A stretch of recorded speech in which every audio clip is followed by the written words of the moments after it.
தந்தை மகன் தூயாவின் பெயராலே ஆமேன். லூக்கா எழுதிய நற்செய்தி வாசகம் அதிகாரம் 1 இறைவசனங்கள் 39 முதல் 56 முடிய. அந்நாள்களில் மரியா புறப்பட்டு யூதேய மலைநாட்டில் உள்ள ஒரு ஊருக்கு விரைந்து சென்றார். அவர் செக்கரியாவின் வீட்டை அடைந்து எலிசபெத்தை வாழ்த்தினார். மரியாவின் வாழ்த்தை எலிசபெத்து கேட்டபொழுது அவர் வயிற்றில் இருந்த குழந்தை மகிழ்ச்சியால் துள்ளிற்று. எலிசபெத்து தூய ஆவியால் முற்றிலும் ஆட்கொள்ளப்பட்டார். அப்போது அவர் உரத்த குரலில், பெண்களுக்குள் நீர் ஆசி பெற்றவர், உம் வயிற்றில் வளரும் குழந்தையும் ஆசி பெற்றதே. என் ஆண்டவரின் தாய் என்னிடம் வர நான் யார்? உம் வாழ்த்துரை என் காதில் விழுந்ததும் என் வயிற்றினுள்ளே குழந்தை பேருவகையால் துள்ளிற்று. ஆண்டவர் உமக்கு சொன்னவை நிறைவேறும் என்று நம்பிய நீர் பேறு பெற்றவர் என்றார். அதை கேட்ட மரியா பின்வருமாறு கூறினார்: ஆண்டவரை எனது உள்ளம் போற்றி பெருமைப்படுத்துகின்றது. என் மீட்பராம் கடவுளை நினைத்து எனது மனம் பேருவகை கொள்கின்றது. ஏனெனில் அவர் தம் அடிமையின் தாழ்நிலையை கண்ணோக்கினார். இது முதல் எல்லா தலைமுறையினரும் என்னை பேறு பெற்றவர் என்பர். ஏனெனில் வல்லவராம் கடவுள் எனக்கு அரும் பெரும் செயல்கள் செய்துள்ளார். தூயவர் என்பதே அவரது பெயர். அவருக்கு அஞ்சி நடப்போருக்கு தலைமுறை தலைமுறையாய் அவர் இரக்கம் காட்டி வருகிறார். அவர் தம் தோள் வலிமையை காட்டியுள்ளார். உள்ளத்தில் செருக்குடன் சிந்திப்போரை சிதறடித்து வருகிறார். வலியோரை அரியணை நின்று தூக்கி எறிந்துள்ளார். தாழ்நிலையில் இருப்போரை உயர்த்துகிறார். பசித்தோரை நலன்களால் நிரப்பியுள்ளார். செல்வரை வெறுங்கையராய் அனுப்பிவிடுகிறார். மூதாதையருக்கு உரைத்தபடியே அவர் ஆபிரகாமையும் அவர் தம் வழி மரபினரையும் என்றென்றும் இரக்கத்தோடு நினைவில் கொண்டுள்ளார். தம் ஊழியராகிய இஸ்ரேலுக்கு துணையாக இருந்து வருகிறார்.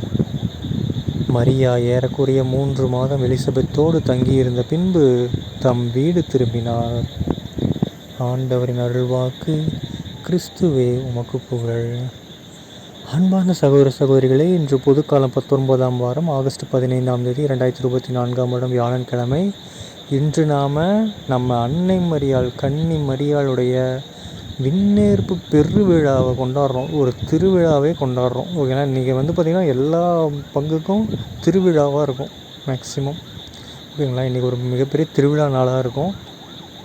ஓகேங்களா. இன்றைய நாள் நம்ம அன்னை மரியாவை தியானிக்கிற நாளில் நாம் ஒரு மிகப்பெரிய ஒரு அதிசயமான ஒரு விஷயங்களையும் நம்ம தெரிஞ்சிக்க வேண்டியதாக இருக்குது. இது சில பேருக்கு ஆல்ரெடி தெரிஞ்சிருக்கும், சில பேருக்கு கேள்விப்பட்டிருப்பீங்க. ஆனால் இதையும் அது ரிலேட் பண்ணாமலே இருந்திருக்க வாய்ப்பு இருக்குது.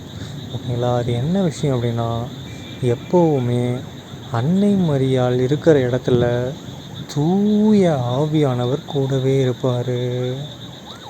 ஓகேங்களா. அதுக்கு இன்றைய நற்செய்தியும் ஒரு உதாரணம். அது மட்டும் இல்லாமல் நிறைய ஒரு 3 உதாரணங்கள் நமக்கு எல்லாருக்குமே தெரிந்த 3 உதாரணங்கள் நான் சொல்கிறேனே. ஃபஸ்ட்டு, அன்னை மரியாள் எப்படி கருத்தாங்கினாங்க? கடவுளுடைய தூதர் என்ன சொன்னார்? கபிரியேல் தூதர், இவர் தூய ஆவியாரால் கருவுறப்படுவார் அப்படின்னு சொன்னார். கரெக்டுங்களா? ஸோ தூய ஆவியானவர் ஒரு இடத்துல குடிகொள்கிறார் அப்படின்னா அது எந்த அளவுக்கு அந்த இடம் தூய்மையானதாக இருந்திருக்கும்னு நினச்சி பாருங்கள். ஸோ அன்னை மரியாவுக்கு கடவுளோட குழந்தை உருவாகிறதுக்காக, அதாவது கடவுளே குழந்தையாக உருவாகிறதுக்காக தூய ஆவியானவர் அங்கே இறங்கி வர்றார். இப்போ நம்ம சித்திரம்னா நம்ம ஆவி வெளியில் போச்சு சொல்கிறாங்க தெரியுமா? அந்த மாதிரி ஒரு ஆவி, தூய ஆவி அன்னை மரியாவுடைய வயிற்றுக்குள் சென்று ஒரு குழந்தை உருவாகுது. ஓகேங்களா. ஸோ தூய ஆவியானவரை 10 மாதம் வயிற்றில் வச்சுருந்துருக்குறாங்க நம்ம எசப்பா, சரி அம்மா, நம்ம அம்மா, இயேசுவோட அம்மா, நம்ம அம்மா. கரெக்டுங்களா. ஸோ எந்த அளவுக்கு பாருங்கள், நம்மளாம் ஒரு நாள் தூய ஆவியை பற்றி தியானிக்கிறது நம்மளாம் பெருசு. கரெக்டுங்களா. ஆனால் நம்ம அம்மா 10 மாதங்கள் தூயாவே வயிற்றில் தனக்குள்ளே சுமந்துருக்காங்க. ஓகேங்களா. அடுத்து 2வது இன்றைய நற்செய்தி இருந்துச்சு பாருங்கள். அம்மா போகிற இடத்துல எல்லாருமே தூய ஆவியானவரால் ஆட்கொள்ளப்பட்டுடுறாங்க. அம்மா நம்ம எலிசபெத் அம்மாவை பார்க்க போனாங்க. அங்கே போனால் எலிசபெத் அம்மா தூய ஆவியானவர் ஆட்கொள்ளப்பட்டாருன்னு பைபிளில் சொல்லுது. நம்ம இன்றைய நட்சத்திரம் படித்தோம் இல்லைங்களா? ஸோ தூய ஆவியாரால் எலிசபெத் அம்மாவே ஆட்கொள்ளப்பட்டாங்க. ஓகேங்களா? ஸோ அம்மா இப்போ எங்கே போனாலும் அங்கே அந்த இடம் ஃபுல்லாகவே நிறைய இருக்கக்கூடிய நல்ல மக்கள் எல்லாருமே தூய ஆவியானவரால் ஆட்கொள்ளப்படுறாங்க. கரெக்டுங்களா? ஸோ கடைசியாக ஏசப்பா விண்ணகம் சென்று நம்ம அம்மா இருக்கும்போது தான் தூய ஆவியானவரை எல்லார் மேலேயும் அனுப்பி விட்டார், சீடர்கள் மேலே, திருத்துவர்கள் மேலே. கரெக்டுங்களா? ஸோ நம்ம அம்மா தூய ஆவியானவரை விண்ணுலகில் இருந்த தூய ஆவியானவரை மண் உலகில் வர்றதுக்கு அவங்க தான் ஒரு மிகப்பெரிய ஒரு கருவியாக, ஒரு ஈர்ப்பு சக்தியாக செயல்பட்டுருக்காங்க. அவங்க இல்லை அப்படின்னா கடவுளுடைய ஆவியானவர் விண்ணகத்திலே தான் இருந்திருப்பார், பூமிக்குள்ளே வந்திருக்க மாட்டார். வந்திருந்தாலும் இருக்கிற எல்லா பாவிகளையும் கொலை பண்ண தான் வந்திருப்பாரே தவிர, அதாவது அழித்து ஒழிக்க தான் வந்திருப்பாரே தவிர, அவர் இந்த மாதிரி ஒரு சாந்தமான அன்பான ஒரு வாழ்க்கையை நமக்கு கற்றுத்தருவராக இருந்திருக்க மாட்டார். நம்ம அன்னை மரியாள் வழியாக தான் தூய ஆவியான விண்ணகத்திலிருந்து தூய ஆவியினர் ஈர்க்கப்பட்டு வந்தார் பூமிக்கு நம்ம எல்லாரையும் காப்பாற்ற. ஸோ இதே தூய ஆவியினரை கடவுள் நம்ம எல்லாருக்குமே இறுதி காலகட்டத்தில் கொடுத்துருக்காரு. ஓகேங்களா? இப்போ கூட நம்ம எல்லோரும் வாங்கிட்டு தான் இருக்கோம், உறுதி பூசல்னு சொல்லி நம்ம தூய ஆவியினர் வாங்குகிறோம். பட் அது நம்ம சுயநினைவை தெரிஞ்சு வாங்குகிறோம். குட்டி குழந்தையாக இருக்கும்போது திருமுழுக்கு பெறும்போது, ஏசப்பா திருமுழுக்கு பெறும்போது என்ன நடந்துச்சு? தூய ஆவியானவர் இறங்கி வந்தார் இல்லைங்களா? அப்போ என்ன நடந்துச்சு? திருமுழுக்கு, அதாவது நம்ம திருமுழுக்கு யோவான் சொல்லுவார் இல்லையா, நானாவது தண்ணீரால் திருமுழுக்கு கொடுக்குறேன், எனக்கு பின்னாடி வருபவர்கள் எல்லாமே மேலே தூய ஆவியால் திருமுழுக்கு கொடுப்பாரு நம்ம ஏசப்பா. ஸோ ஏசப்பா நம்ம திருத்தூதர்கள் கற்றுக் கொடுத்துட்டு போயிட்டார். நம்ம திருத்தூதர்கள் நம்ம எல்லாருமே அப்படியே கண்டினியூ பண்ணிகிட்ருக்காங்க. ஸோ நாம் திருமுழுக்கு பெற்றதன் விளைவாக நம்ம எல்லாருமே தூய ஆவியானவரை பெற்றுக்கொண்டோம். இது ஏன் நான் இப்போ தூய ஆவியானவரை பற்றி பேசிகிட்டு இருக்கேன் அப்படின்னா, நிறைய பிரிவினை சகோதரர்கள் பார்த்திங்கன்னா நம்ம அம்மாவை ஏற்றுக்க மாட்டாங்களாம், ஆனால் தூய ஆவியானவர் மட்டும் ஜெபிப்பாங்களாம். தூய ஆவியானவர் அவங்கள மட்டும் தூய ஆவியானவர் மட்டும் ஜெபிக்கிறது. ஓகேங்களா? அவங்க மூலமாக ஜெபிக்கிறது, பரவச பேச்சுகள் அந்த மாதிரி பண்ணுறாங்களே தவிர அவங்க, ஆனால் அதிலும் நல்லது, நான் தப்புன்னு சொல்ல வரல. ஆனால் யார் கூட இருந்தால் தூய ஆவியானவர் சீக்கிரமாக கிடைப்பார், அவருக்கு ரொம்ப பிடிக்கும் அப்படிங்கிறத அவங்க நினைக்க மாட்டேங்கிறாங்க. அன்னை மரியாதை ஏற்றுக்க மறுக்கிறாங்க. ஸோ நம்மளேருந்து பிரிஞ்சிடுறாங்க.